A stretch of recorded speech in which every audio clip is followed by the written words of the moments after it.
Bismillah, alhamdulillah, ala nikmatillahi la hawla wa la quwata illa billah. Subhanaka la ilma lana illa ma 'allamtana innaka antal alimul hakim.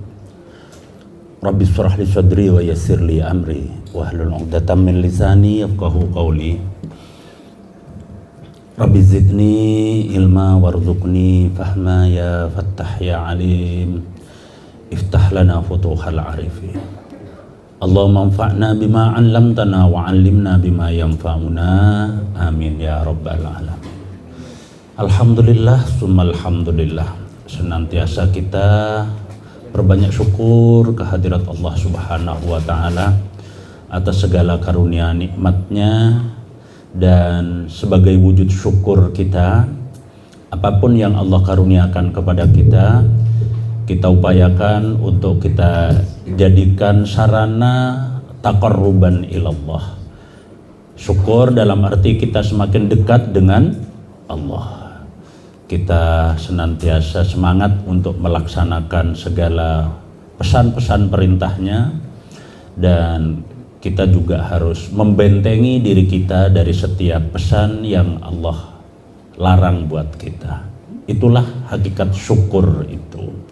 Dan dengan upaya demikian pasti Allah akan penuhi apa yang telah Allah janjikan kepada kita. La in syakartum la azidannakum wa la in kafartum inna adzabi lasyadid.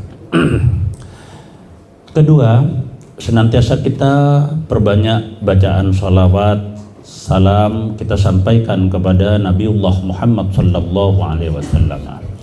Kita yakin di antara orang-orang yang senantiasa memperbanyak sholawat, janji Allah kita akan mendapatkan syafaat dari beliau. Ibu bapak rahimakumullah, bersama-sama kita tata lagi hati kita, kita luruskan niat kita. Malam ini Allah karuniakan nikmat waktu, nikmat sehat, nikmat kesempatan buat kita. Kita manfaatkan karunia Allah ini, sekali lagi juga bagian dari wujud syukur kita dengan kita mentadabburi ayat-ayat Al-Quran, merenungkan setiap firman-firmannya. Mudah-mudahan dengan ini Allah sertakan ridhonya dan menjadikannya apa yang kita kaji itu menjadi sumber tambahan ilmu manfaat buat kita, untuk kemudian semakin sempurnanya iman takwa kita kepada Allah. Dengan mengawali kajian kita sebut asma Allah, kita ta'awud, a'udzubillahi minasyaitonirrajim, bismillahirrahmanirrahim. Materi kita sampai di Al-Baqarah ayat berapa? 211.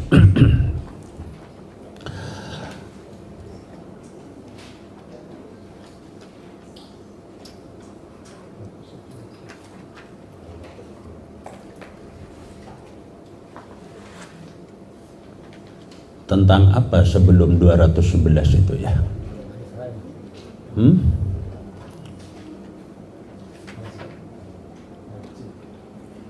Iya.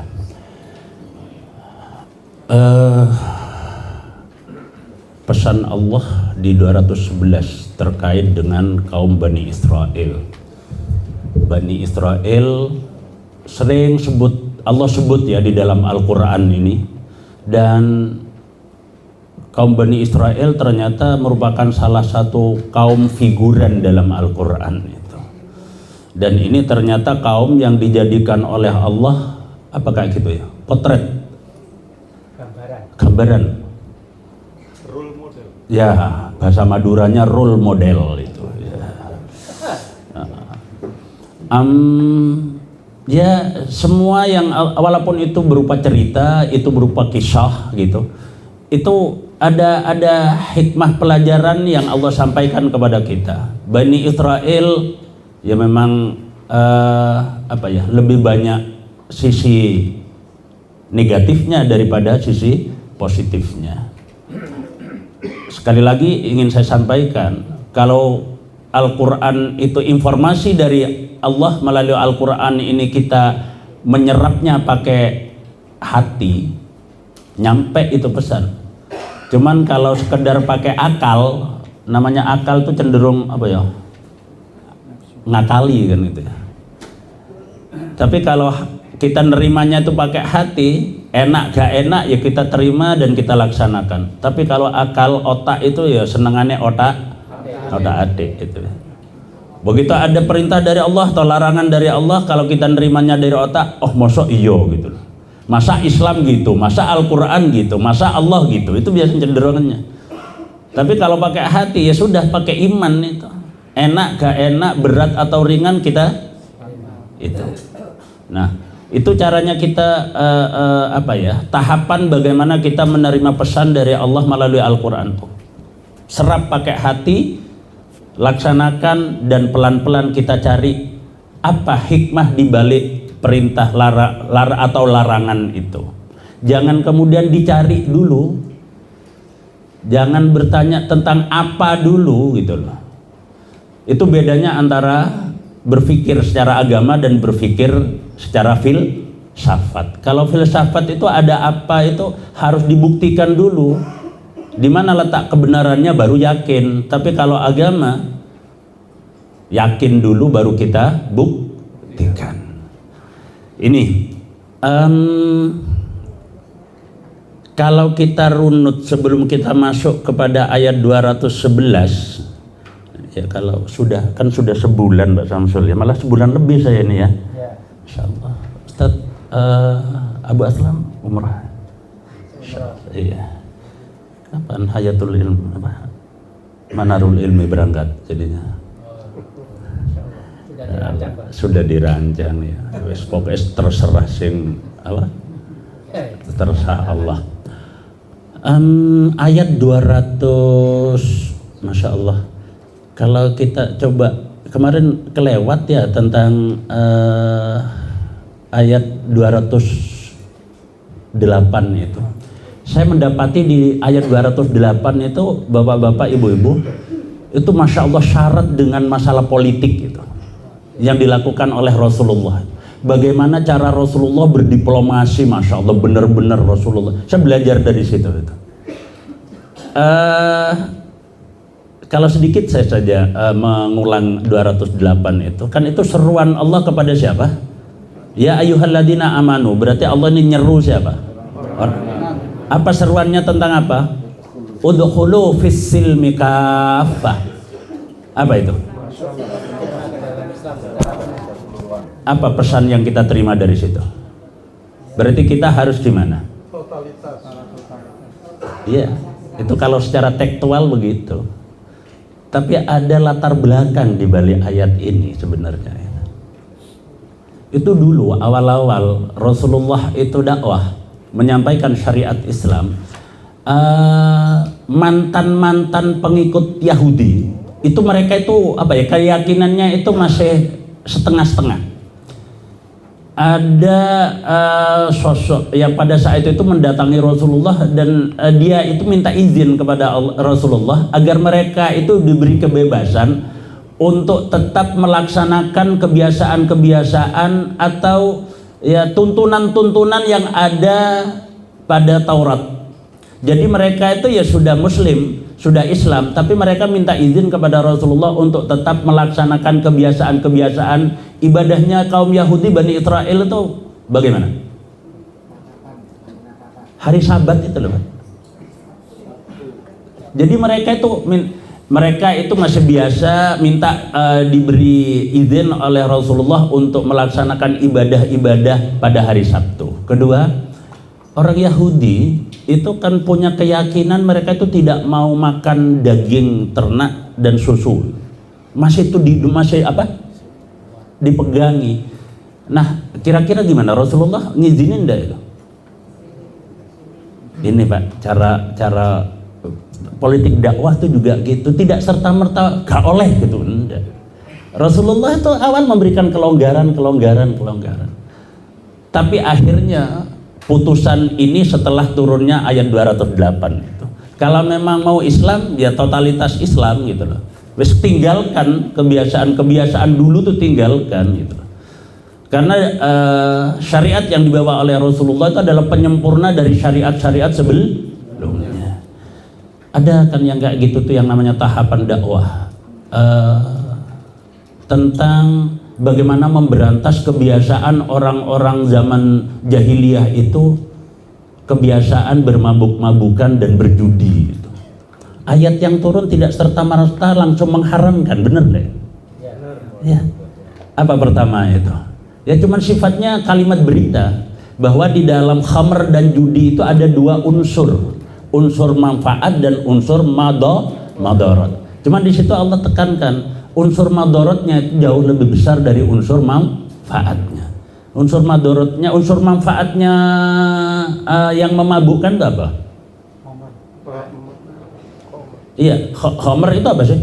Minuman keras. Lah, kalau diartikan minuman keras berarti ganja, morfin termasuk dilarang deh. Loh, kan tidak diminum, Pak. Ya segala yang memabukkan. Jadi apapun yang memabukkan itu hukumnya termasuk mabuk apa ibu-ibu? Cerdas sampeyan urusan ngono. Lah orang mabuk cinta itu akal sehatnya hilang deh. Ya Mbak ya. Saya percaya nang bapak ibu nih deh. Percayanya nang sapa? Mantan lagi. Mabuk, akal sehat tuh hilang. Jadi semua yang memabukkan itu tahap pertama adalah sifatnya kalimat berita. Tapi unsur manfaatnya yang memabukkan enggak, Bu? Unsur manfaat morfin ada apa enggak? Apa? Untuk anestesi. Ibu pernah pakai anestesi? Ada yang pernah operasi? Ya. Berarti mantan pengguna itu. Ya enggak tahu, Pak. Hah? Dokternya yang ngasih. Iya, tapi mantan pengguna itu. Itu unsur manfaatnya. Cuman unsur madaratnya jauh lebih besar kata Allah itu. Terus periode kedua tentang pelarangan khamr dan judi ini ada kasus. Dilatar belakangnya oleh kasus. Ternyata dibegitukan tuh orang-orang Arab itu masih belum bisa 100% meninggalkan kebiasaan itu. Sek nongkrong nang warkop wong Arab itu. Loh ya gitu loh. Ya kalau gitu sudah ya menggunakan itu terus sambil berjudi itu masih kebiasaan. Tiba-tiba suatu ketika itu ada kejadian. Mereka sudah mengikuti ajaran Rasulullah, mereka sudah sholat bahkan itu. Tapi ada kasus ketika sholat itu ternyata ono imam sholat, ada di antara pengikut Rasulullah itu waktu sholat itu baca surah Al-Kafirun itu muter kayak soleren. Asalnya gitu. Karena apa? Itu yang mabuk, yang nggak mabuk kok ono sing ngono. Bingungi makmum, masya Allah. Surah Al-Kafirun muternya di mana itu? Pengalaman kabeh gitu. Iya. Itu ada kasus itu akhirnya dilaporkan kepada Rasulullah gitu loh. Ternyata selidik punya selidik, ternyata yang jadi imam tuh lagi masih fly gitu ya. Serotok gelieng gitu. Akhirnya turun itu, wala taqrabus sholata wa antum sukara. Jangan sekali-kali kalian itu melaksanakan sholat sedang kalian itu masih gelieng gitu. Berarti sudah ada larangan enggak di situ? Apa larangannya? Waktu? Berarti di luar waktu sholat boleh enggak? Loh, waktu itu boleh, Pak? Boleh. Ini loh cara dakwah itu. Ojo kenceng-kenceng lah gitu loh. Bertahap. Biar kemudian orang itu kepada Islam itu apa ya? Kesannya Islam itu gak menakutkan gitu loh. Gak frontal gitu. Wong durung apa-apa biasa nih. Ayo biasaan di kita itu begitu ada mu'alaf, apa yang harus dilakukan pertama kali? Setelah itu apa? Enggak, sing mengerikan tuh tur ono mu'alaf tur kongkon sunat di situ. Iya, Pak. jangankan orang yang sudah dewasa, anak itu mau dihitan itu wes ketakutan tersendiri deh. Jangan begitulah Islam itu. Itu contoh-contoh sederhana ya kayak gitu itu. Nah, kayak gitu mereka sudah mulai sadar. Pokoknya kalau sudah mau masuk waktu-waktu sholat itu mereka sudah dalam kondisi harus sudah dalam kesadaran yang prima. Tapi tetap mereka tuh masih mengkonsumsi khamr itu. Sampai akhirnya pada periode ketiga itu benar-benar di situ memang tidak ada kalimah tidak ada larangan, tidak ada perintah gitu ya. Apa itu? Allah cuman menyebutkan bahwa innamal khamru wal maisir rijsun min amalish syaitan. Ya, ada kata larangan enggak di situ? Di dalam khamar dan judi itu dua unsur yang merupakan bagian rijsun. Apa itu? Najis. Min amalis syaitan. Termasuk tanpa sekali tidak ada kalimat larangan ya di situ ya. Tapi itu lebih daripada larangan. Itu bermabuk-mabukan, berjudi itu adalah kelakuane. Berarti yang mabuk itu adalah sing judi iku ya setan. Ojo sampean arahkan ke saya, Pak. Nah, ini udhulu fisil mekapa sedikit saya. Pada saat itu masih ada orang-orang Yahudi itu, mantan-mantan Yahudi itu, mereka masih mempertahankan ajaran nenek moyang mereka ya. Masih seperti itu, minta kebiasaan hari Sabtu itu jangan dihilangkan. Terus mereka itu masih mengharamkan makan daging ternak gitu. Nah, Rasulullah awal-awal itu jadi protes di kalangan sahabat-sahabat dekatnya Rasulullah kayak gitu. Terus ada sebab lain dari 208 itu terkait dengan masalah perjanjian Hudaibiyah itu. Pada waktu itu sahabat Umar itu benar-benar protes kepada Rasulullah karena ada klausul di dalam perjanjian Hudaibiyah itu yang lebih menguntungkan kepada pihak orang-orang kafir pada saat itu. Kenapa sih Rasul? Dan pada saat itu Rasulullah tuh sampai mengeluarkan mengirimkan surat kepada 8 penguasa di Arab pada waktu itu. Rasulullah isi surat itu bukan mengajak perdamaian, bukan cuman Rasulullah tuh menyampaikan kabar bahwa ada ajaran yang dibawa oleh Nabi Muhammad itu saja, termasuk kepada Raja Romawi dan sebagainya. Dan lambat laun ternyata pendekatan Rasulullah lewat diplomasinya ini justru 2 tahun menjelang Fathu Mekah dibukanya atau direbutnya kembali kota Mekah itu semakin banyak pengikut Islam itu. Itu cara-cara diplomasi ini. Kalau sudah seperti itu politik apa bukan? Politik. Kok ada yang mengatakan jangan dicampur adukkan agama dengan politik.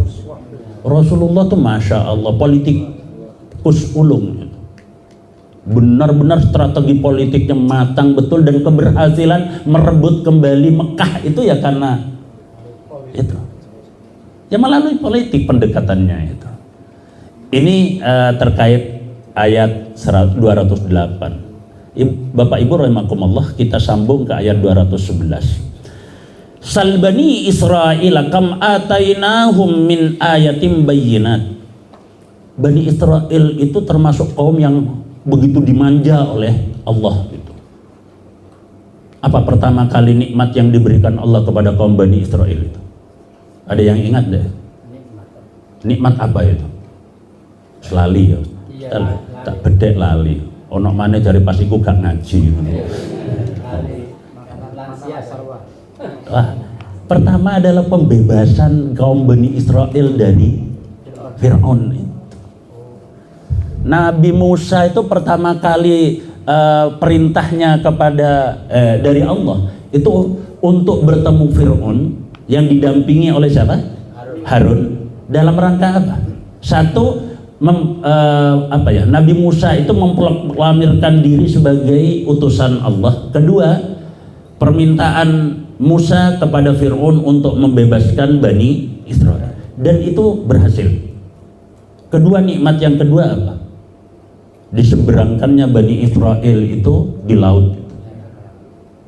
Ketiga apa? Yaitu Allah tempatkan setelah penyeberangan itu, Allah tempatkan mereka di tempat pilihan dan Allah berikan asupan-asupan pilihan berupa manna dan salwa. Ya sebegitunya loh Bapak Ibu, dibebaskan dari Fir'aun, diseberangkan di Laut Merah, kemudian ketika mentas dan Allah sudah memerintahkan kepada Nabi Musa agar rombongan itu diarahkan ke satu tempat yang sudah ditentukan oleh Allah. Begitu loh, waktu nyebrang terus mereka berjalan menuju tempat yang ditetapkan Allah itu melalui sebuah perkampungan. Dan di kampung itu mereka mendapati orang-orang kampung, warga kampung di situ pada nyembah berhala. Lah kok ono sing nyeletuk. Musa, kapan aku mbok gawekno Tuhan kayak mereka. Kira-kira nek kita jadi Musa gimana? Ya, pendem aja. Loh kandani kok. Ternyata kita lebih emosional daripada Nabi Musa. Nabi Musa itu rada lumayan temperamental kan ya. Sampai kakaknya sendiri itu dijambak rambut ya kok. Ya gara-gara Bani Israel. Nah, ketika itu mereka itu ya gitu ngerengek minta dibikinin Tuhan gitu loh. Setelah mereka itu nyampe dan waktu itu Allah memerintahkan kepada Bani Israel itu melalui Nabi Musa agar mereka itu masuk ke tempat yang dituju itu melalui satu titik. Sambil mereka harus mengucapkan kalimat hittatun, bebaskan kami dari dosa. Dasar Bani Israel, Pak, cuman begini, perintahnya Allah itu mereka masuk ke satu tempat itu harus gimana? Harus dari satu tempat, satu titik, padahal tempat itu merupakan sebuah gedung, kita bayangin itu berupa gedung tertutup gitu atau bukan? Bukan, itu tanah terbuka. Kalau kita tanah terbuka masuk ke lapangan, bukan stadion ya, ke lapangan itu tempatnya kita yang enak masuk dari sisi mana? Yang dekat. Dari sisi mana saja bisa masuk enggak? Tapi perintahnya Allah itu harus apa? Satu titik. Masuk lapangan tanah terbuka harus dari satu titik. Itu masuk akal kok enggak? Tidak masuk. Gak masuk akal. Ini sering perintah-perintahnya Allah tuh kalau diterima pakai akal itu tadi ya. Lah opo sih kalian kan ke lapangan tuh masuk dari mana saja kan? Itu gitu. Diperintah Allah tuh kalau sudah dari Allah tuh dalilnya sudah dalil pokoknya. Gitu loh. Sifatnya Bani Israel tuh ngeyel nih diperintah. Apa? Ngeyel. Siapa yang ngeyelan? Bani Israel. Ya. Bani Israel itu suka ngeyelan, si ngeyelan. Bani Israel.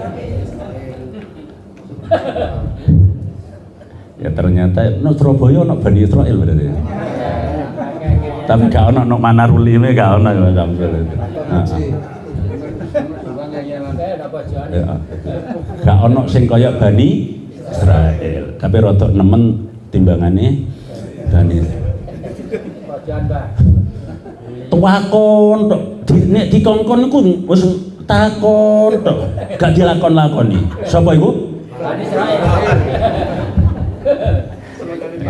Enggak, Pak, kalau ayat-ayat Allah tuh terus kisah-kisah kayak gitu itu kalau kita terimanya pakai hati ya Masya Allah. Makanya saya bulan lalu tuh cerita, saya tuh sering-sering kalau mau baca ayat itu apa ya Pak Samsul, perasaan itu gak iso tenang gitu loh. Gak iso tenang. Setiap kali baca ayat itu kok isinya ayat tuh kok aku banget gitu loh. Kayak awang-awangan akhirnya gitu loh. Apa saya tuh kok bisa sampai perasaan saya sampai segitunya tuh kenapa ya? Karena pendalaman jiwa-jiwaan. Makanya ada kadang aku iri karo jamaah Manarul Ilmi. Luwe enak gak paham. Iya sing gak paham lah tau wenang diwaca sampai oleh 30 juz tau wenang ae. Aku maca sak ayat mumet rasane, Pak. Iya. Baca ayat terkait dengan orang-orang munafik. Allah sebutkan itu detail tentang ciri-ciri munafik. Tak angen-angen. Ternyata nak awakku yo ono. Kedua ganti tema tentang orang-orang kafir. Ya ngono ya. Ya rodok-rodok terpindahkan isinya Al-Quran tuh obyeknya tuh kalau tidak orang kafir, orang munafik, orang mutakin gitu. Lah begitu sampai pada tema orang-orang beriman bertakwa. Ya apa? Ya cok belas menurut apa ya? Ya ono tapi gak sepiro, gak koyok kaya sifatnya munafik mangkul. Iya. Makanya enak sampean sing gak ngerti itu. Nah, tau wenang ae ngono. Iya, ketika mereka tuh disuruh masuk terus sambil posisi merendahkan, merunduk gitu, terus sambil suruh mengucapkan apa tadi? Hittatun. Ucapkan kalimat hittatun. Lho ngono iku lho. Ya merunduk, Pak. Tapi ternyata mereka tuh mengucapkan kalimat hittatun itu karung gremeng. Terus mereka plesetkan hittatun itu. Ini ada kebiasaan Bani Israel yang berikutnya ini. Jadi dia itu bukan mengucapkan hittatun, apa? Diplesetnya jadi khimtatun. Hittatun itu maknanya bebaskan kami dari dosa. Tapi kalau khimtah itu gandum. Iya. Jadi di komen istighfar kalau ngejaluk sepuro itu malah rame urusan apa? Gandum itu untuk apa? Iya. Pengajian sing paling rame urusan pengajian itu urusan apa? Panganan tok itu. Oh ya daya tarik dan itu paling besar budgetnya ya gitu. Ya. Yuk kita lanjut ke ayat 211. Sal tanyakan Bani Israel kepada Bani Israel. Tanyakanlah kepada kaum Bani Israel, kam berapa? Maksudnya berapa banyak? Muhammad tanyakan kepada kaum Bani Israel itu yang ngeyelan tadi tuh, dikongkon takon tok gak dilakon-lakoni. Tanyakan kepada mereka, kam berapa banyak ataina telah kami berikan hum kepada mereka. Berapa banyak yang telah kami berikan kepada mereka min ayatin bayyinatin.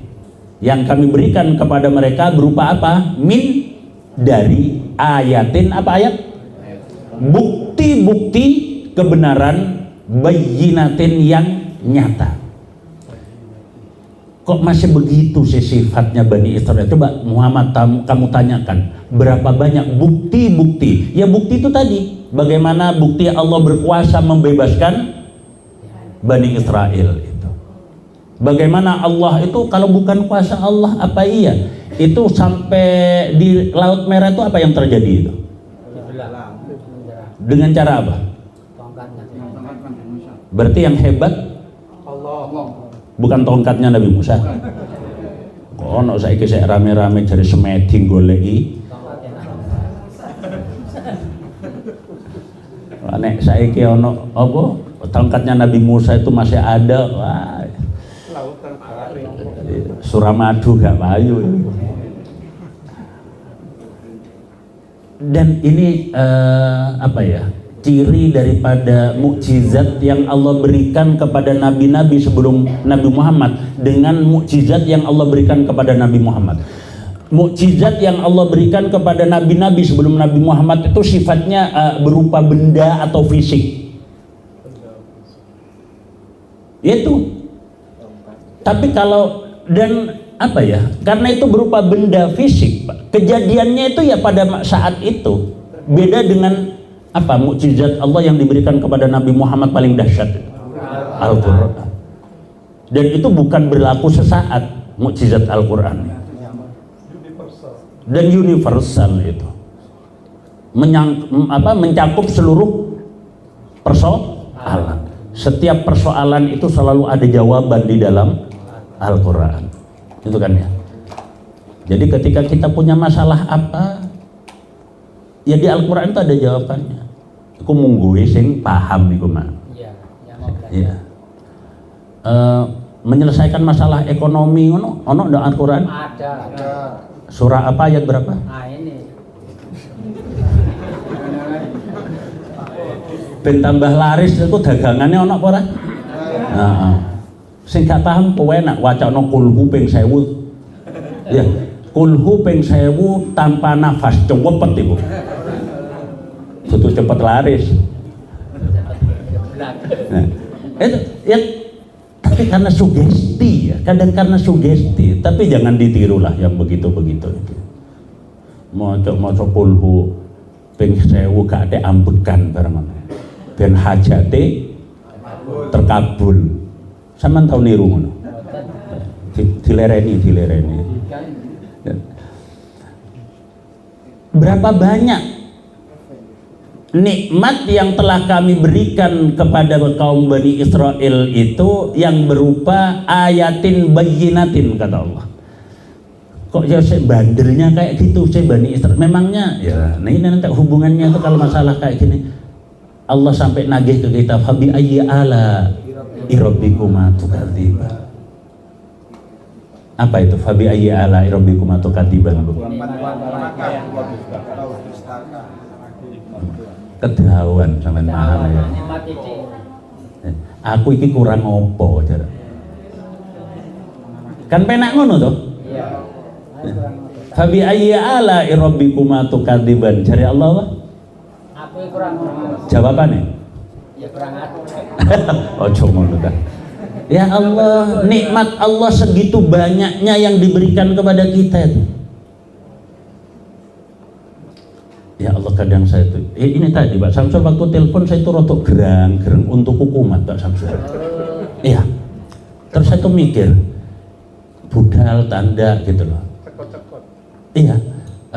Tapi ternyata lebih baik sakit gigi ternyata itu. Saya tuh kalau mau ngaji terus ada kendala kayak gitu, aku menengone ngomah aku untukku tetep loro apa enggak? Tetep loro. Tak di budal ngaji. Enggak, katakan podo-podo tetep loroe ngono. Nek sampean mending ndi? Ya berangkat. Budal apa ning omah? Wes. Sementara aku percaya ya lah gitu. Tak angen-angen, nah, saya diam di rumah ya tetap sakit, tak ke budal ngaji ya tetap sakit, enak nanti. Awas loh ya, cewatet karo malaikat teman. Iya kayak gitu. Terus iki, wetenge senep, oleh ndak gak poso ngono? Oleh. Ya, terus nek gak dige poso tetep senep kok ndak? Nah, enake piye? Tetep poso apa mokel? Poso ayo. Loh, itu jarene oleh loh. Orang yang maridhon kan gitu ya. Au ala safarin kalau oleh mokel tuh. Saman kan loro to wetenge. Oleh mokel tuh? Boleh. Kena di mokel. Makanya di situ tuh ada ayat itu seandainya orang itu enggak apa-apa, itu kita menggugurkan puasa kita boleh. Tapi seandainya mereka faman tatawwa. Ya toh kata Allah, seandainya orang itu tahu betapa hikmahnya bulan Ramadan itu, emen arbe mokel. Iya. Cedek-cedek mokel ya. Bu, wis do nyaur kabeh lho. Kurang titik. Piye to wis arep anu sik proses saya. Ya Allah selak ketekan meneh ini. Wis setahun lho sampean kuwi gak nyaur kok tuwenang to ya, Bu. Piye to ya? Ya Allah. Padahal gak usah jawal-jawil karo makne padha ae. Ya Allah. Makmu yang ngono bisa. Ya Allah urusan karo Allah cek wentengi to ya. Dikai waktu setahun niku lho sampai iki arep wis saban lho, ya wis saban. Ya Allah. Ya Allah. Terus nganti kapan nih? Ojo kebiasaan pokoknya. Lah pomo terus sampean ku durung nyaur sedikit waktu setahun terus kedahuluan mati terus apa? Ayo. Baik. Untuk 2024 nek memang nanti ono sampean ono utang tapi mesti ono utange gak percaya gak utang sebenarnya dasar sampean utangan. Enak ndi posisi kayak gitu dadi wong lanang karo wong wedok? Wong lanang ya. Ayo tukeran karo aku. Mau enak gak poso oleh mangan tapi lo ganjarane wong poso sampean gak saenak-enake to. Gremang-gremeng dadi wong lanang kok enak posone nutuk ngono kuwi ya. Tidak demikian, itu hikmah dari itu. Berapa banyak nikmat yang Allah berikan kepada kaum Bani Israel itu. Wa may yubaddil nikmatallahi, maka kata Allah pesan waman dan siapa yang, waman dan barang siapa yang yubaddil, dia mengganti. Siapa yang kebiasaan mengganti, menukar nikmatallahi, nikmat-nikmat Allah, di mana nikmat Allah itu mimba di maja'athu, min dari ba'di sesudah ma apa yang ja'athu, ia telah datang kepadanya. Siapa yang suka mengganti atau menukar nikmat-nikmat Allah yang telah datang kepadanya, perhatikan, nikmat Allah itu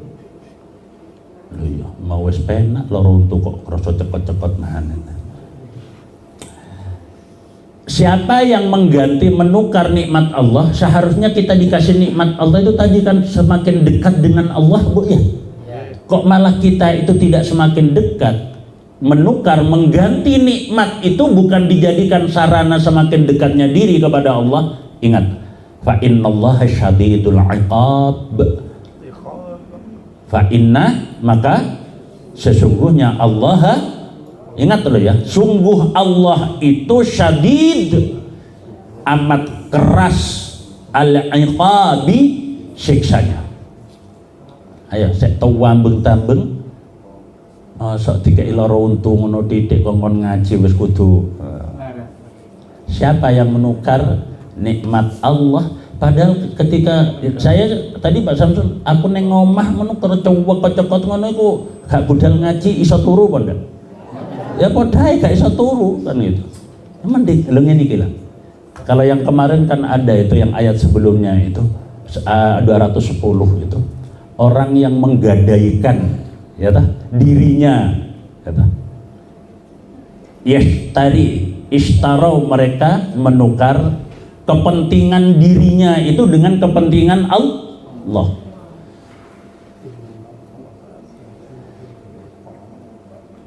Kita sambung ke ayat 212. Zuyyina lilladzina kafarul hayatud dunya wa yaskharuna minal ladzina amanu wal ladzina taqaw fawqahum yaumal qiyamah wallahu yarzuqu man yasha'u bighairi hisab. Kebiasaan lagi kaum Bani Israel, kaum orang-orang yang kafir, kepentingan-kepentingan mereka terhadap dunia. Oleh Allah itu malah orang yang gandrung dengan sesuatu, orang yang cinta kepada sesuatu itu akan dibutakan mata hatinya. Termasuk apa yang Allah sampaikan, zuyyina lilladzina kafaru. Zain itu apa zain?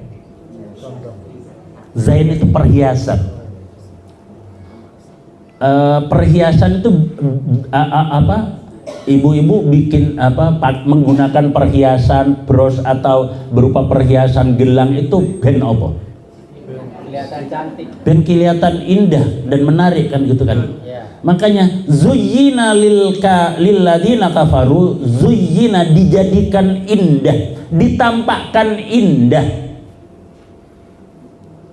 Ditampakkan indah lilladzina bagi orang-orang yang kafaru. Mereka kafir. Apa itu yang ditampakkan indah? Apa itu yang ditampakkan penting? Apa itu yang ditampakkan istimewa spesial buat orang-orang kafir? Yakni al-hayatud dunya, kehidupan dunia. Bagi orang-orang kafir itu dunia itu adalah segalanya. Apa? Dunia bagi orang-orang kafir itu adalah segalanya.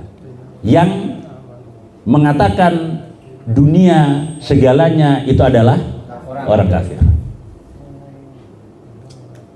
Ini statement Allah, memang ditampakkan indah kehidupan dunia itu bagi siapa? Orang-orang kafir. Ini nanti kita bisa bedakan orientasinya orang kafir dengan orang-orang mukmin itu, perbedaannya di situ. Dan gini ibu-ibu, bapak-bapak rahimakumullah, terkait dengan masalah dunia dan akhirat. Sering yang mengaburkan kita itu. Yang mengaburkan kita lebih condong kepada segala sesuatu yang tampak mata. Padahal justru yang tanpa mata itu berpotensi untuk menipu. Dan Allah di ayat-ayat yang lain sudah memperingatkan, al hayatud dunya itu adalah laibun walahun. Al hayatud dunya itu adalah mata'ul ghurur. Tapi bagi orang-orang yang kafir tidak demikian. Yaitu dunia, kehidupan dunia itu segalanya. Mereka tidak percaya kepada kehidupan akhirat. Sesuatu yang paling digandrungi umumnya manusia itu apa? Terkait di dunia ini. Wanita, tahta. Iya. Uang kita itu senenge sing warna apa, Bu? Apa lo mana? Alah sing lanang ya padha wae. Bu, kalau kita itu hanya terfokus kepada bendanya, warnanya, pasti kita akan tertipu. Segala sesuatu yang tanpa mata itu justru kenapa? Menipu. Uang 100-an warna merah itu dengan 10 lembar jumlahnya 1 juta. Untuk menghabiskan 1 juta itu butuh berapa lama? Hah? Kadek ono sing cocok nang gone Shopee kalau Tokopedia. Ya Allah, tinggal 1 tombol kan ya? 1 juta. Habis. Dari lembaran-lembaran itu yang tanpa mata itu, yang tidak tanpa dari uang itu apa? Nilainya. Jumlahnya. Nilainya. Nilai tukar. Manfaat dan kegunaannya itu yang abadi. Kalau yang tanpa mata itu pasti menipu. Pasti kita akan tertipu kalau kita fokus kepada apa? Ya toh? Termasuk kepada orang. Kalau senang kepada orang itu, kepada sosok yang tampak mata, pasti kita akan tertipu. Bener enggak? Apa dulu yang menarik bagi jenengan itu, pasangan itu? Apanya? Artinya. Ono sing duit maneh. Allah. Hero gitu. Ganteng enggak dia dulu? Ganteng enggak? Ganteng lah. Hah? Ya, gak patek ganteng tapi akeh. Terus karena kita itu tergiur kepada hartanya, ya 5 liha gitu ya. Ternyata apa yang kita harapkan berbanding lurus dengan kenyataannya deh. Ya memang kaya, tapi gak aroni suwe-suwe kok tambah ketok asline apa? Tambah mewedit tambah suwe. Tertipu tidak? Tertipu. Iya. Dulu itu bukan fisiknya lah, kepada tampilannya lah, gitu kan ya? Yang menggiurkan kita tampilannya. Berubah tidak sekarang? Hah? Ya Allah, pemani perubahan pada ibu-ibu kita semua ini adalah korban semua, Pak. Sahabat, semakin kesininya tuh tidak semakin menukui panjangnya kelakuannya wong lanang. Janjinya itu kan karena aku akan perlakukan sebaik-baiknya, ternyata tambah memodel-model rekan-rekan. Ya. Tertipu, Pak. Kalau kita itu dalam urusan dunia ini hanya orientasinya kepada yang kasat mata, target yang kita kejar itu yang kelihatan mata, pasti kita akan tertipu. Tapi kalau yang tak tampak mata, makanya ciri orang yang bertakwa nomor 1 itu apa? Bukan alladzina yu'minuna bil ghaib. Itu baru setelah itu wa yuqimunas shalah. Terus nomor 1 itu adalah yu'minuna bil, percaya kepada yang gaib. Itu nomor 1. Yang gaib itu apa sih berarti? Yang tak tampak mata. Ya itu tadi. Kalau kita itu orientasinya kepada yang tampak mata, sudahlah, pasti kita akan tertipu itu. Ngebayang nanti kalau begini, nanti bisa begini. Pada kenyataannya hidup kita itu Setiap harapan tidak selalu berbanding lurus dengan kenyataan. Ngono ku ya gak kapok-kapok, ngono ku sudah padahal sudah jadi korban kepalsuan. Jadi dunia ini penuh dengan kepalsuan. Tapi tetap kata Allah, walaupun penuh dengan kepalsuan, tapi tetap mataun. Apa mata? Lihat. Mataun, menyenangkan. Kehidupan dunia ini menyenangkan. Cuman hati-hati, kata Allah. Mataun al-ghurur. Apa ghurur tadi? Penuh dengan tipuan. Lu tiling no koyok ngono masih ngejar-ngejar aja nih. Aduh ya Allah, jadi teringat ya seorang ulama besar Ibnul Qayyim tuh. Pandangan beliau itu terhadap dunia. Ada yang ingat? Ad-dunya qad-dulal. Dunia itu ibarat seperti bayang-bayang. Ibnul Qayyim itu berpesan tentang dunia seperti itu. Bayang-bayang itu ada karena apa ya, Bu? Karena ada cahaya. Karena ada cahaya. Gak mungkin ada bayang-bayang tanpa cahaya. Tapi kecuali bayang-bayang apa? Bayang-bayang mantan lagi. Itu tanpa cahaya ya, bayang-bayang mantan, Bu ya? Tanpa cahaya itu. Oke, kalau cahaya itu kita letakkan di depan kita, bayang-bayang ada di mana? Di belakang. Tapi kalau kita balik, justru cahaya itu kita taruh di belakang, bayang-bayang ada di mana? Coba, kalau cahaya ilahi itu kita taruh di depan, bayang-bayang ketika kita kejar cahaya ilahi itu, bayang-bayang kemana? Kemana? Semakin mendekat. Ngikut. Dunia itu seperti bayang.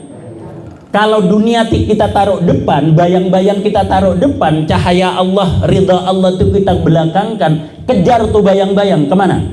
Menjauh terus. Semakin kita kejar, semakin akan menjauh. Kalau kita kejar itu dunia, seperti kita mengejar bayang-bayangnya siapa? Bayang-bayang sendiri. Jangan bermimpi untuk ngejar bayang-bayang, gak akan kedapetan, Mbak, gak akan kedapetan.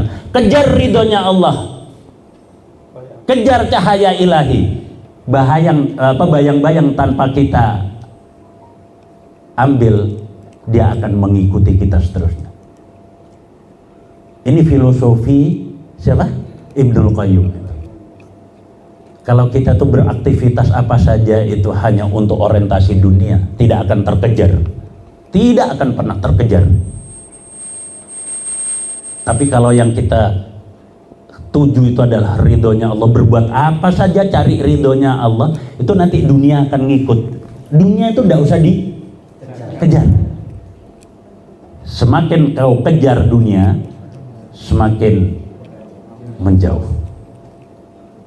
Kita belajar dari situ. Kata Allah, kehidupan dunia itu ditampakkan indah buat orang-orang kafir.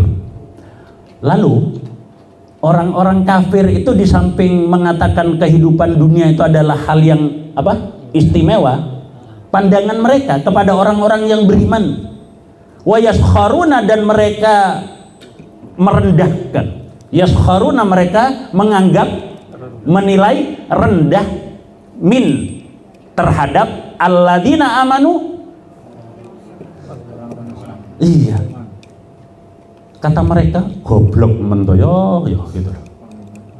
Kata mereka orang-orang yang berpegang kepada iman, orang yang beriman itu masih memperhatikan segala sesuatu tuh, sisi kehidupan ini masih memperhatikan halal haram deh. Ya. Kalau orang kafir sampai anak unen ya Pak ya. Golek sing mangele sing haram ndak karuan, pemane golek sing itu kelakuane, iku omongane sapa? Wong kafir. Siapa bilang gitu loh? Kalau kita itu tidak orientasi kepada dunia, Pak, masya Allah, tenang hidup itu. Allah itu pernah mengabai. Allah itu benar-benar pencipta yang bertanggung jawab. Allah bertanggung jawab, apa yang diciptakan pasti akan dipenuhi kebutuhannya, benar enggak? Ada burung sampai kelaparan, ada enggak? Yang kita lihat tiap pagi ada burung, tiba-tiba waktu subuh itu sudah pada berkicau. Masya Allah, cek tenange, enak itu tadi. Terus tadi manuk ay mari gitu. Pagi-pagi dia itu sudah zikir. Itu kicaunya burung itu adalah cara zikirnya burung. Sebentar matahari itu sudah mulai meninggi, kemana mereka itu? Cari makan. Terus ada enggak burung Surabaya itu golek pangan sampai tutup Bandung Jakarta? Ono enggak? Gak ono. Ya toh?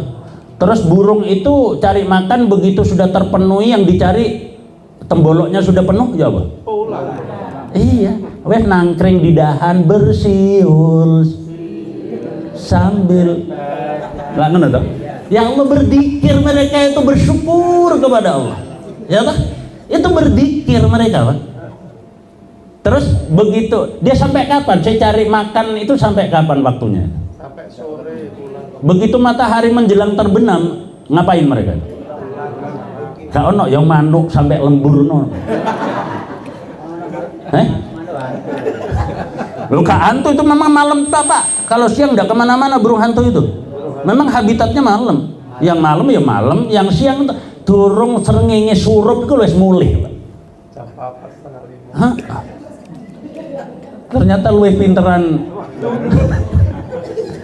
Terus Pak Samsul, kalau ada burung itu, Bu Mona, itu terbang cari makan pagi-pagi, tahu tuh mondak? Burung itu tur kalungan kresek do kresek.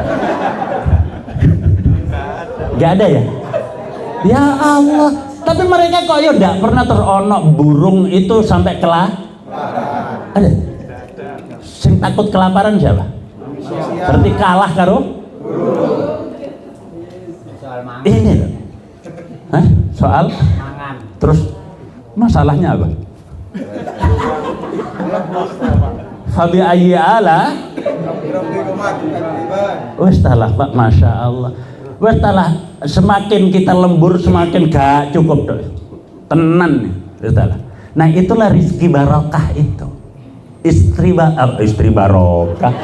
Rizki kok boleh melayune nang istri ki nek apa tuh ya? Wayahe. Masya Allah.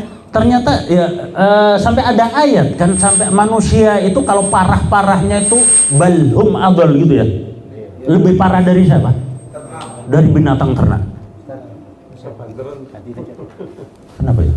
Masalah kayaknya. Ngiu-ngiu. Yang ini? Wah, iya ini barang nganyar itu. Ternyata gak kayak barang lawas.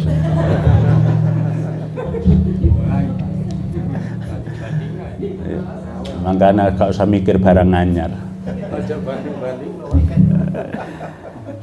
Ini pesan Allah Pak buat kita, hati-hati. Memang dunia, kehidupan dunia itu adalah segalanya buat orang-orang kafir. Dan mereka tuh malah memandang remeh, suka membuli orang-orang yang beriman. Yaitu tadilah kata-kata yang hati-hati itu. Dolek sing haram angele gak karuan pamane dolek sing itu. Wa yaskharuna, dan mereka merendahkan minal ladina, di antara atau terhadap orang-orang amanu, mereka beriman. Walladzina taqau, wa padahal tepatnya. Wa padahal alladzina, orang-orang yang ittaqau, mereka padahal orang-orang yang bertakwa, orang-orang yang bertakwa walaupun di dunia dipandang rendah, dipandang remeh, disepelekan, tapi kata Allah justru orang-orang yang bertakwa itu fauqahum, di atas hum, mereka siapa ini? Orang-orang kafir. Utamanya yaumal kiamati, kelak pada orang-orang yang bertakwa kepada Allah itu selalu derajat kedudukannya itu ada di atas orang-orangnya, mereka orang-orang yang kafir. Wallahu yarzuqu may yasha'u min bighairi hisab. Ujung ayat ini. Wallahu, dan Allah, yarzuqu, dia memberi rizki, man, siapa yang yasha'u, dia kehendaki, Kalau Allah sudah kadung beri rizki itu bi ghairi hisab, tanpa karena hitung-hitungannya Allah. Beda karo awak dhewe kan. Arepe sedekah ya masyaallah. Ngono ku ya takon, Ustaz, zakat itu dikurangi kebutuhan pokok atau enggak? Ya akhirnya ya gak wajib zakat toh. Lantek. Iya. Lah kenapa yang bulan ini kok sampai habis lah ya apa kuliner ning ndi mangane ning gone Batu, turune ning Surabaya mangane ning terusane. Ya Allah, kadang kita itu melebihi batas kebutuhan, lebih kepada keinginan apa kebutuhan kita setiap harinya. Dan ini lagi yang memporak-porandakan kehidupan seseorang itu karena dia lebih mementingkan keinginan daripada kebutuhan. Saya katakan itu yang memporak-porandakan keadaan, Pak. Kalau orang itu sudah keinginan, sebenarnya kita unsur makan itu unsurnya untuk apa sih? Like, untuk apa?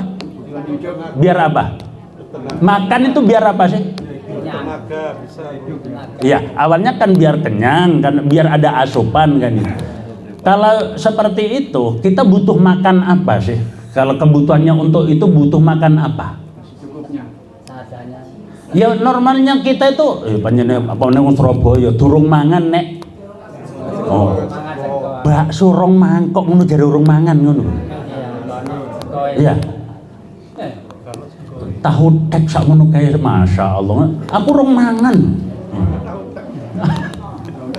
Iya. Sebenarnya kalau hanya untuk kebutuhannya untuk ya memberikan asupan, kan normalnya kita itu nasi sepiring cukup enggak itu? Terus ada sayurnya wes kangkung karo sambel karo tempe tahu itu sebenarnya sudah memenuhi kebutuhan enggak? Tapi kenapa? Apa? Ono sego sak piring terus ono kulupane kangkung sak sambele atau terong gitu, tempe, tahu, sing golek apa? Kerupuk. Mun sik takon kerupuk ngono ku lho ya. Kerupuk endi ngono. Ya, padahal gak usah kerupuk, kita tuh sudah cukup enggak? Itu saya lumayan. Tapi kalau sudah makan itu nuruti keinginan, perhatikan. Pengen mangan iku sing enak iku mangan apa? Sate. Mangan sate gulai. Terus wis bungkus sate gulai ku sik ono sing kurang ndak itu? Enak maneh nek makan sate gulai apa? Gratis. Ono maneh, Pak. Enak maneh itu mangan sate gulai ning endi? Oh, Pak, Haji Kudori. Yo. Ya pule ning keloro-keloro budal ning Ampel. Katek gak ngajak sapa? Gak ngajak Ustad, mau pacar ae. Akhirnya kan kita tuh ya jadi ada resikonya kita harus ke Ampel kan itu. Terus sudah cukup enggak nuruti keinginan makan sate gulai no Ampel sudah cukup enggak? Apa? Cukup? Belum. Enggak. Bukan. Sudah ada menu yang harus kita pilih, terus ada tempat makin enak. Kalau tempatnya iku enak lagi apa? Makan apa di mana terus kandani kebiasaan temen kan. Apakah itu sudah menjamin memenuhi kebutuhan kita? Dilalanya diburu sampai tekan Ampel, barang tutup Ampel apa? Iki lho menungso itu masa ruwetnya hidup tuh dari situ ternyata Bu. Adek mikir mangan nopo, mangan ning ngendi, terus karo sop. Wah, wis masalah. Ternyata yang bikin ruwet itu ya menungso. Jane wis nang omah wis sego anget terus karo sambel.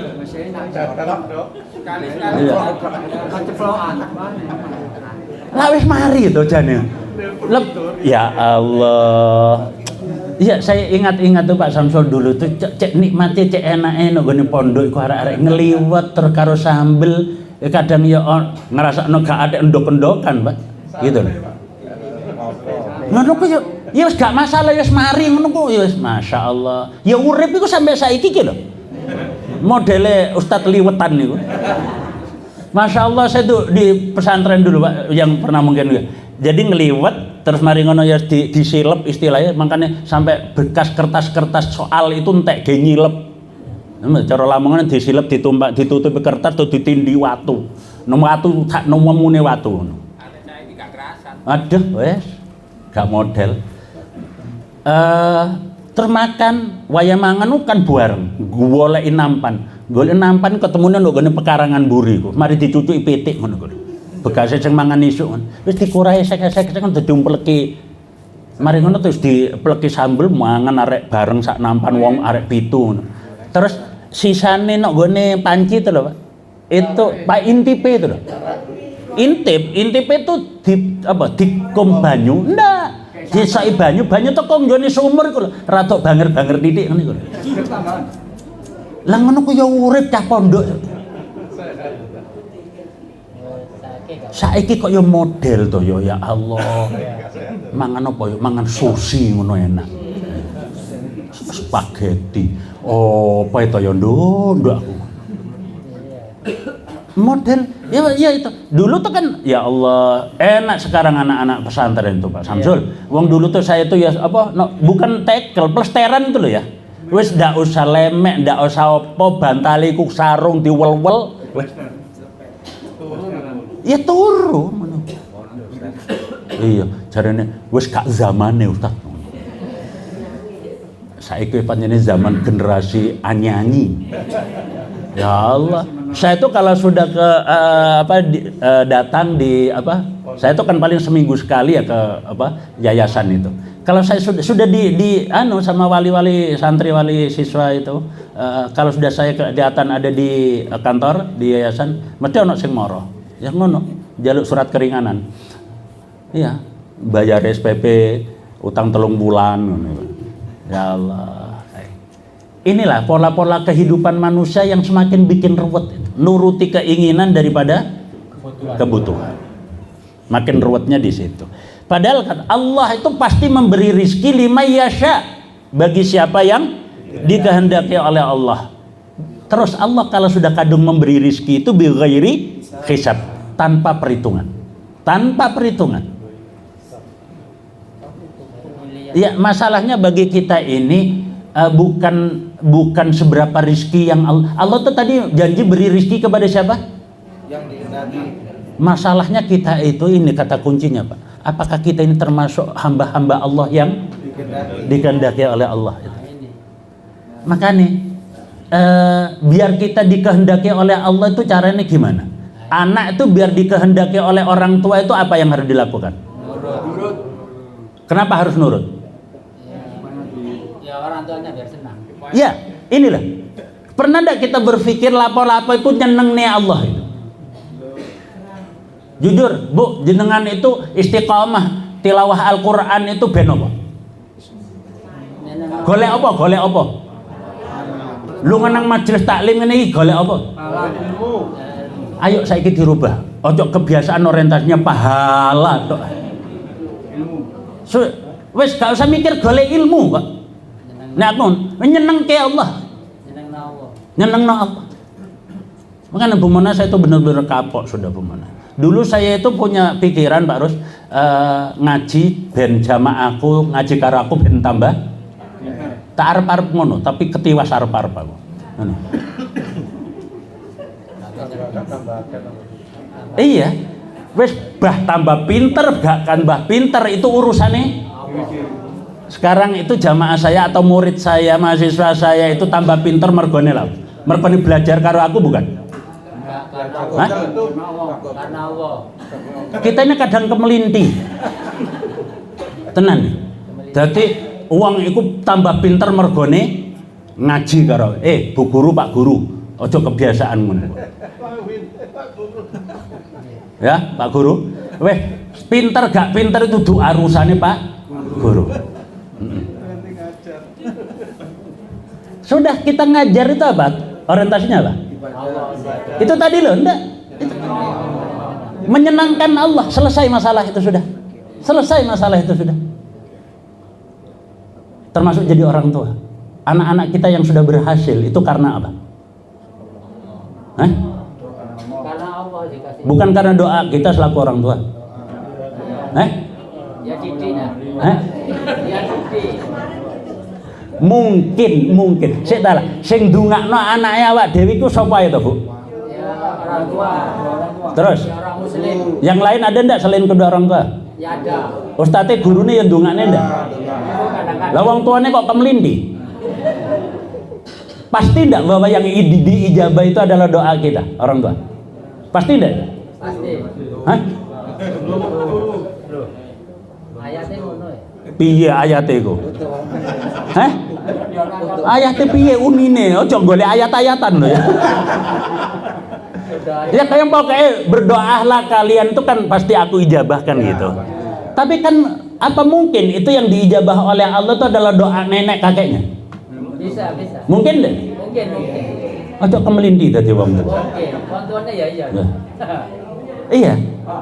Mungkin enggak bahwa itu doa yang diijabah oleh Allah itu adalah doa guru-gurunya? Ya, mungkin. Pasti doa orang tuanya enggak yang diijabah? Ya, Belum tentu, Pak. belum pasti. Pak, Bu, kalau anak itu sukses berhasil itu karena usaha siapa tadi? Orang tuanya. Ada enggak anak-anak tuh yang dari kecil sudah tidak ada bapak, tidak ada ibu? Kalau sukses itu karena orang tuanya, usaha orang tuanya, berarti anak-anak yang dari kecil tanpa bapak, tanpa ibu tidak akan mungkin berhasil. Sudah kita tuh ayo belajar sekarang itu hidup itu jangan merasa punya jasa. Jangan merasa punya jasa. Seperti saya contohkan kapan hari itu kan. Oke, yang nyata, yang kelihatan mata, saya bisnis, saya usaha itu berhasil, titik baliknya tuh ketika saya itu pinjem modal ke Pak Samsul. Fakta enggak itu? Bahwa saya itu memang awalnya berdagang dari bantuan modal dari siapa? Itu kelihatan mata enggak? Kelihatan mata. Tapi kalau kita tuh yakin bahwa, tapi ya fakta kenyataannya yang bantu tuh Pak Samsul. Tapi apakah keberhasilan saya dalam bisnis itu semata-mata karena dibantu Pak Samsul tadi? Mungkin kan? Mungkin kan ya? Tapi yang pasti keberhasilan saya dari mana? Allah. Bisa kita belajar menata pola pikir seperti ini. Alah, dituturi wong tua ora tau gelem nurut. Awakmu saiki iso ngono jane ya apa terusane? Ngono ya? Masya Allah wong tua kan.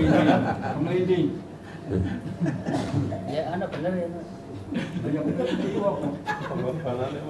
Ini Pak, jangan terlalu kita terpedaya oleh segala sesuatu yang kasat mata. Memang yang kasat mata tuh yang berdaya upaya, yang berdoa itu adalah orang tua. Berupaya apa orang tua itu demi pendidikan anak? Apa upayanya? Ya usaha. Bayari toh? Iya. Bayari pakai apa? Dari mana dia dapat? Kerja. Terus kok bisa orang tuanya kerja? Ya, Kok bisa kerja? Ayo diurut. Iki carane berpikir logika tauhid itu begitu. Kok iso kerja iku mergone apa? Ada tenaga. Heeh. Terus kok duwe tenaga, Pak? karena tadi enggak ada. Karena makan. Kok iso ono sing dipangan?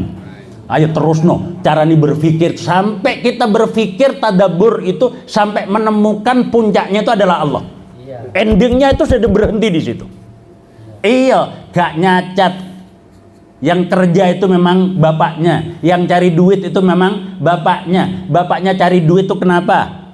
Asam uratnya gak kumat, Awake sehat. awake sehat, ya toh? Asam lambungnya ya gak kumat kan, toh? Iya. Terus kita jangan berhenti di situ. Kok bisa saya itu sehat? Kok bisa saya punya tenaga? Itu akhirnya apa? Berarti semuanya itu bersumber dari Allah. Ini cara kita memupus biar kita itu tidak terlalu takabur. Kita kadang itu kita terjebak kepada apa? Takabur itu sombong, riya, tapi kita tuh gak nyadar bahwa kita termasuk orang yang sombong dan riya. Yang ini kemana? Anak gak nurut wong tua nih gak. Sombong enggak itu? Ini salah satu bagaimana kita itu menata tentang filosofi hidup itu. Dan ingat, Allah itu sudah mengingatkan, memang buat orang-orang kafir itu kehidupan dunia itu adalah segala. Hati-hati itu. Itu sifatnya orang kafir. Gitu. Terus bagaimana cara kita menata hal ini? Ayo bareng-bareng sekarang kita belajar. Apapun yang kita lakukan itu semata-mata untuk apa tadi? Menyenangkan Allah. Betul. Allah lek wis seneng nang awak dhewe iku lho, Pak, Bu. Ya ndak itu? Ya. Itu 5 yasya tadi target kita. Allah nek wis kita, kalau kita sudah mampu bikin Allah seneng, Allah kira-kira seneng ndak orang yang istiqamah melek dalu itu? Oh, senang. Seneng apa ndak? Senang. Ya delok meleke lapo. Lah kalau Biasanya ada jamaah yang otomatis sholat. Piala Dunia tok enek wis Bapak-bapak. Iya. Jadi kita berbuat apapun ya Allah, bagaimana cara kita tuh bikin Allah seneng. Ya kan? Bu, ya Allah, ada mungkin contoh sederhana dan saya ngalami itu masalahnya tuh. Berapa kali kita ngomongin anak-anak itu, "Mbok yo mari mangan piringi ndang dikorai dhewe." Kenyataannya piye?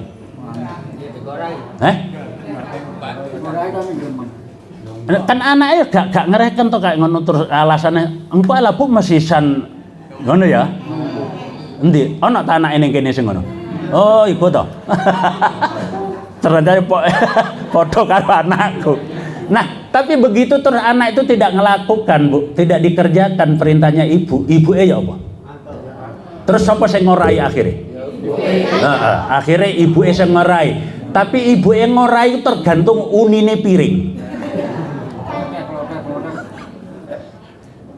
Masa ngomong ping piro ae ngono terus ceramah nang nggone koran-koran ceramah tapi gak jelas judule ngono. Tapi ya,